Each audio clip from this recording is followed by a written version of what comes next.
Assalamualaikum warahmatullahi wabarakatuh. Yang saya hormati Bapak Danu Arisetianto selaku dosen pengampu mata kuliah Fikih Siasah dan teman-teman semua yang berbahagia. Perkenalkan, nama saya Yusela Husnulifa Atmala dengan NIM 212111366 dari kelas 3J Prodi Hukum Ekonomi Syariah Fakultas Syariah. Dalam video ini, saya akan menyampaikan sedikit materi tentang pendekatan kajian fikih siasah dan perkembangan kajian fikih siasah. Materi yang pertama yaitu pendekatan kajian fikih siasah. Ada 3 pendekatan dalam mengaji Islam dan politik, yaitu yang pertama pendekatan normatif, yang kedua pendekatan sosiohistoris, dan yang ketiga yaitu pendekatan filosofis. Yang pertama, pendekatan normatif. Pendekatan normatif diasumsikan bahwa memahami kajian politik dalam Islam tidak bisa lepas dari disiplin yang sangat dominan, yaitu fikih. Namun, tidak bisa disangkal lagi bahwa kajian politik dalam sejarah Islam dengan menjadikan fikih sebagai optiknya tidak bisa dilepas dari bidang yang lain, yaitu teologi. Membahas politik dalam Islam secara normatif berarti mendasarnya dalam bingkai fikih atau teologi, menggambarkan argumentasi masing-masing kelompok yang disarikan dari teks-teks keagamaan. Pendekatan yang kedua yaitu pendekatan sosiohistoris. Pendekatan sosiohistoris berarti menggabungkan dua pendekatan sekaligus, yakni sosiologis dan sejarah sebagai sebuah cara pandang.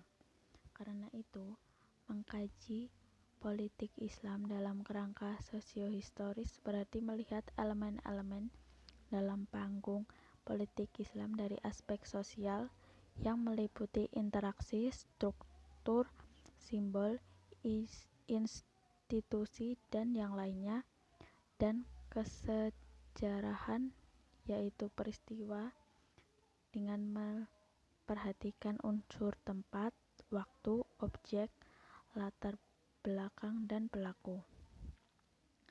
Pendekatan yang ketiga yaitu pendekatan filosofis. Pendekatan filosofis bermaksud untuk melihat kandungan nilai atau substansi setiap formasi politik Islam. Materi yang kedua yaitu perkembangan kajian fikih siasah.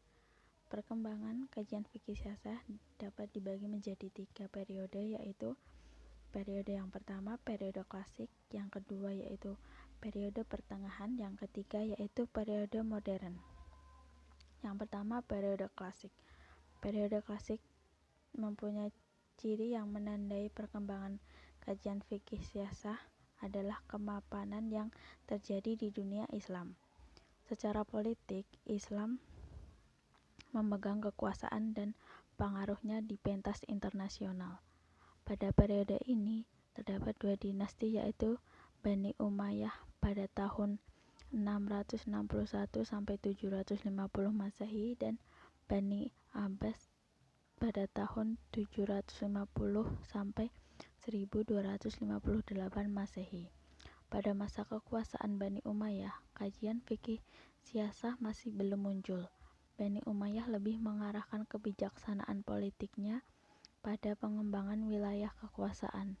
Memang ada beberapa kelompok oposisi seperti Khawarij dan Syiah pada masa ini, tetapi tidak mempunyai pengaruh yang kuat.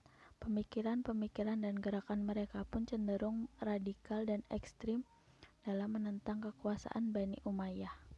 Pada masa daulat Bani Abbas, barulah kajian fikih siasah ini mulai dikembangkan. Namun demikian, kuatnya pengaruh negara membuat kajian yang dikembangkan oleh para ulama ketika itu cenderung mendukung kekuasaan. Inilah yang terjadi di kalangan ulama Sunni pada umumnya. Periode yang kedua yaitu periode pertengahan. Periode pertengahan ditandai dengan hancurnya kerajaan Abbasiyah pada tahun 1258 Masehi di tangan tentara Mongol.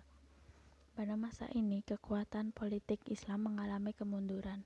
Karena itu, kecenderungan pemikiran Islam mengalami kemunduran. Tokoh yang mengalami langsung tragedi penyerangan tentara Mongol ke Baghdad adalah Ibnu Taimiyah pada tahun 1263 sampai 1328 Masehi. Ibnu Taimiyah mempunyai pemikiran siasah yang sedikit berbeda dengan pemikir Sunni pada abad klasik. Berbeda dengan Sunni pemikir sebelumnya, Ibnu Taimiyah tidak memandang institusi imamah sebagai kewajiban syar'i, tetapi hanya kebutuhan praktis saja. Ibnu Taimiyah pun tidak mengungkapkan secara tegas syarat Quraisy sebagai kepala negara. Ia hanya menegaskan dua syarat untuk menjadi kepala negara, yaitu kejujuran atau al-amanah dan kewajiban atau kekuatan atau al-quwah.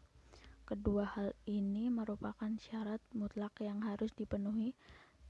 Dengan kedua syarat ini akan tercipta keadilan dalam masyarakat yang merupakan cita-cita dan tujuan utama syariat Islam. Periode yang ketiga yaitu periode modern. Pada periode modern ditandai dengan semakin lemahnya dunia Islam di bawah penjajahan bangsa-bangsa barat. Hampir seluruh negeri Muslim berada di bawah imperialisme dan kolonialisme barat. Dalam lapangan politik, sikap pertama melahirkan aliran yang menyatakan bahwa Islam adalah agama yang serba lengkap, mengatur segala aspek kehidupan manusia, termasuk politik dan kenegaraan. Sikap yang kedua yaitu melahirkan aliran yang berpandangan bahwa Islam hanya memberikan seperangkat tata nilai dalam kehidupan politik kenegaraan umat Islam. Sedangkan sikap yang ketiga yaitu melahirkan aliran sekularisme yang memisahkan kehidupan politik dari agama.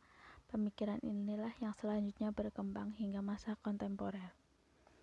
Sekian materi yang dapat saya sampaikan. Apabila ada salah kata, saya mohon maaf. Wassalamualaikum warahmatullahi wabarakatuh.